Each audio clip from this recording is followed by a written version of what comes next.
অনুষ্ঠান, সেটা নিয়ে আমরা কিছু কাজ করছি।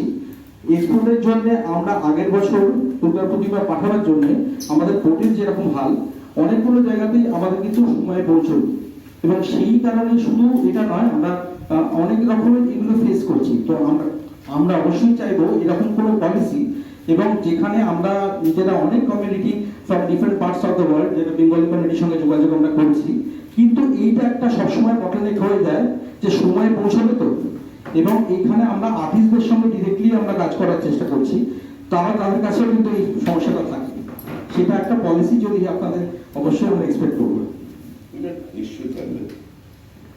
প্রতিনিয়ত বেঙ্গলি ডায়াসপোরার সঙ্গে আমরা আমাদের দলের পক্ষ থেকে আমাদের সাংগঠনিক পরিকাঠামোর মধ্যে তো যোগাযোগ আছে, সেখানে অসুবিধা হলে পুরো কথা তুলে ধরবে সরকারের পক্ষে সেই ইস্যুগুলো অ্যাড্রেস করা যাবে।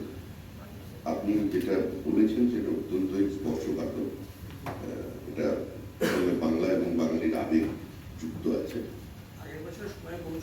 এরপর থেকে অসুবিধা হবে, কারণ আগের বছর পর্যন্ত দেবী দুর্গা কার্নিভ্যালের স্যালুট দিতেন।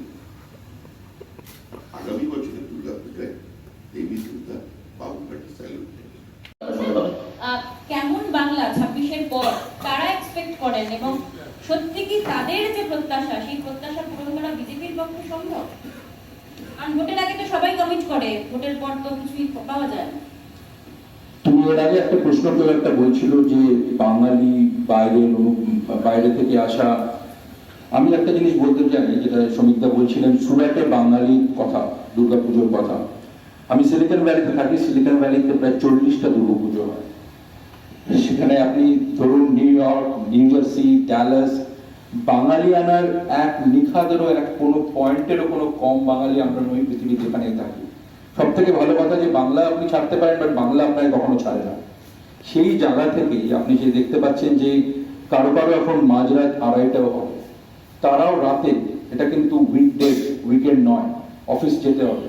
আপনারা জানেন বিদেশে জীবনযাত্রা কিরকম হয়, তার বাইরে দাঁড়িয়ে আজকে সবাই এখানে জয়েন করেছে এক জন্যই, বাংলার প্রতি ভালোবাসা আর বিজেপির প্রতি বিশ্বাস।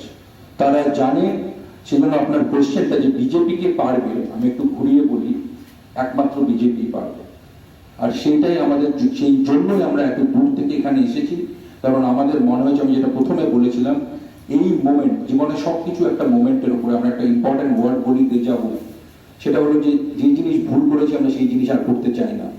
আমরা এমন একটা পয়েন্টে দাঁড়িয়ে আছি, এই মোমেন্টটাকে আমরা যদি গ্র্যাব না করতে পারি, আমরা তো বাইরে আছি, আমাদের আত্মীয় স্বজন বন্ধু বান্ধব সবাই দেশে আছে, আমরা বিভিন্নভাবে দেশের সাথে কানেক্টেড, এবং এই যে নেক্সট জেনারেশন, তাদের ফিউচার পুরো দাঁড়িয়ে আছে বাংলার সামনের সময় কি হতে যাচ্ছে। তো ইয়েস, আমাদের কমপ্লিট ট্রাস্ট বিজেপির উপরে, কমপ্লিট ট্রাস্ট মোদিজির উপরে, এবং যেখানে মোদিজি আছেন, যিনি ভারতবর্ষকে, ভারত মাতাকে কোথায় নিয়ে যাচ্ছে, বাংলা মা, it's a long overdue. Enough of appeasement politics, enough of killing industries, enough of all kind of insecurity. আমাদের এখানকার কমপ্লিট ডেমোগ্রাফি চেঞ্জ হচ্ছে, দ্যাটস নট রাইট।